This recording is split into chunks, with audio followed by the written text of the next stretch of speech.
गए और एक था बिल्कुल सरेंडर कर गए, मतलब तलहटी पे मिल गए जाके, इतनी बुरी तरीके से करेक्शन आई। वैसा नहीं हुआ ना, हम्म। अक्रॉस द बोर्ड नहीं हुआ, एमएनएम में नहीं हुआ, इसमें नहीं हुआ, आयशर में नहीं हुआ। मारुति भी चढ़ गया है वो, उसमें हम्म। भी वो सरेंडर नहीं करके गया, ऊपर से कल गिरा था, नीचे से रिकवर कर गया। ऑटो नंबर्स जैसे आपने बोला, लेकिन एक स्टॉक है, बताओ कौन सा।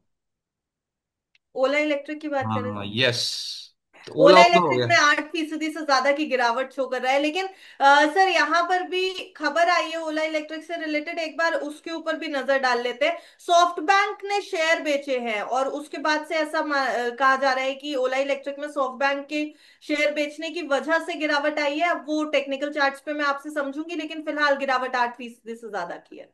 क्यों बेचे हैं पहले तो ये सोचो, कि सॉफ्ट बैंक को क्या जरूरत आ गई चढ़ता स्टॉक बेचने की, थोड़ा और रुक जाते तो और प्रॉफिट भी तो बन रहा था ना, अच्छा खासा बन रहा था।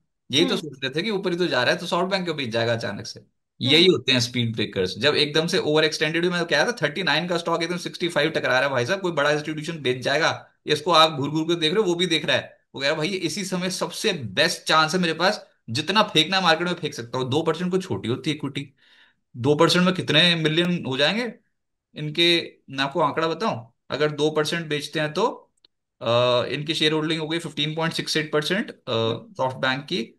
और पहले ये 786.6 मिलियन शेयर्स होल्ड करते थे, अब ये करते हैं 691.6 मिलियन शेयर्स। 9.49 करोड़ शेयर्स बेचने की जो फिगर है वो सामने आई है, 9 करोड़ 49 लाख। हाँ, तो किस भाव पे बेचे, दैट इज मोर इम्पोर्टेंट। वो तो क्या बेचे होंगे, मतलब 60 के आसपास ही बेचे होंगे, 60, नहीं 63 के आसपास, 63 के आसपास से शुरू हुआ है आज, कल ही तो बिका है। हाँ तो 63 नहीं, माफ कीजिएगा, फिर 67, 66, 65 इस वाले लेवल के आसपास बेचे होंगे।